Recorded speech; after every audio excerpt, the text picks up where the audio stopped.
Hello mga idol, another content na naman ang ating bida, dito pala may nagpapabuhat sa akin sa rank game.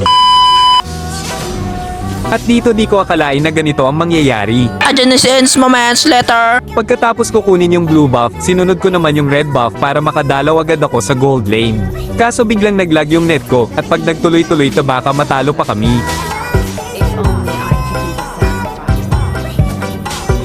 At dito nakita ng bida natin na low health yung pangit na carry, kaya nabigyan ng maagang pahinga ng ating bida. Partida lag pa yun, iba talaga pag pindot gaming hahaha. At hanggang dito na lang magsasalita ang ating bida mga idol, panoorin nyo na lang kung paano binugbog yung kalaban ng ating bida.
Gusto ko pa sana makipagbalagbagan kaso tinapos na ng mga kakampi ko, kaya hanggang dito na lang mga idol, salamat sa panunood.